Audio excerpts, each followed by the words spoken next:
second topic I wanted to get into, and then after the break at the bottom of the hour, I'll open up the phone lines and pick up your phone calls, and we can talk about any of these topics that I've raised here, is this whole myth of a good guy with a gun.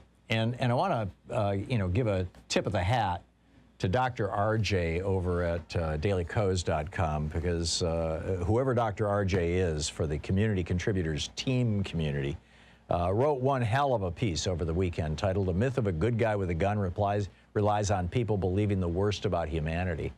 And it is so true. When are we going to abandon this macho fantasy? Now, let me predicate this by saying that I enjoy Bruce Willis movies just as much as the next guy. And I say guy as in man, because I think that these revenge fantasy movies, which is the genre that Bruce Willis is brilliant at, but not just Bruce Willis. I mean, Clint Eastwood is another example, with the Dirty Harry movies. These are revenge fantasy movies. And they always involve a gun. In fact, they usually involve a lot of guns.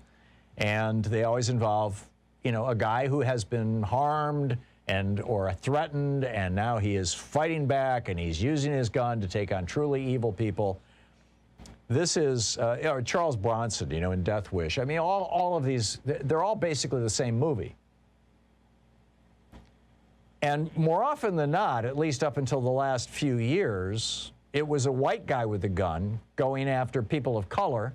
For a while after 9/11, they were all Muslims. Before that, they were usually black or Hispanic.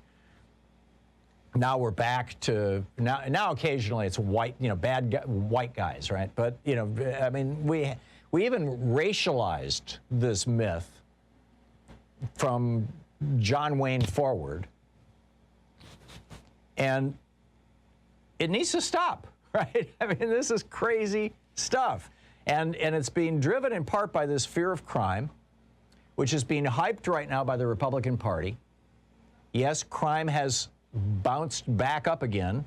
Surprise, surprise. That happens, right? Especially when people are no longer in a pandemic. There are a whole bunch of reasons for this, and that's, this is not the time or place to get into that. That's a different, program or a different segment on one of my shows, and one that I do want to get into. I would like to get an expert on crime in here to talk about this, but, people read these stories about crime going up and they go, holy crap, I need to get a gun.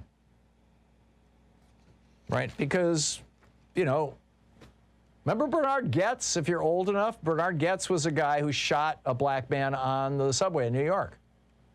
He had an illegal gun, and he became a folk hero. Right? You've got that. You've got the cop shows on TV. You've got all this white anxiety. It's white flight, everything else. In 2017, Pew did a poll of gun owners, and they found that 2/3 of the people who own guns said that they have them for personal protection, which can be easily dispelled.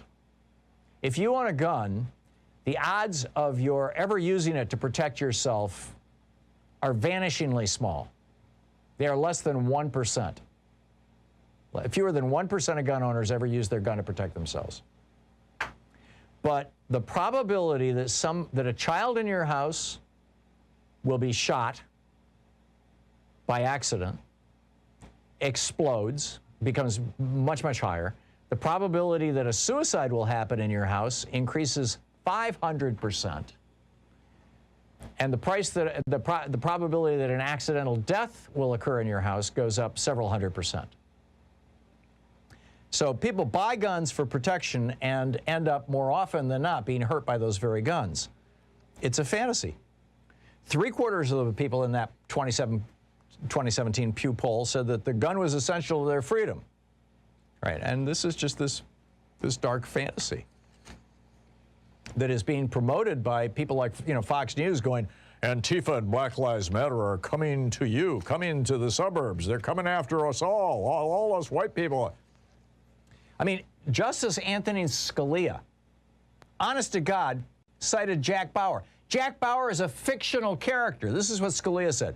Jack Bauer saved Los Angeles. He saved hundreds of thousands of lives. Are you going to convict Jack Bauer? Say that criminal law is against him? You have a right to a jury trial? Is any jury going to convict Jack Bauer? I don't think so. So the question is really whether we believe in these absolutes, and we ought to believe in these absolutes. You know, message to Scalia in The Great Beyond, Jack Bauer is a fictional character.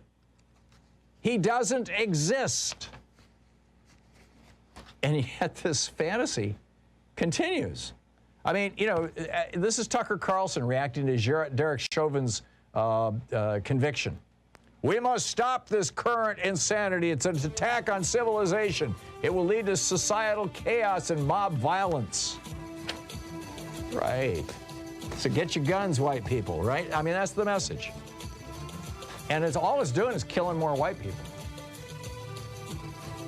It's crazy. What's it going to take for Americans to abandon this macho fantasy of a good guy with a gun? What's it going to take?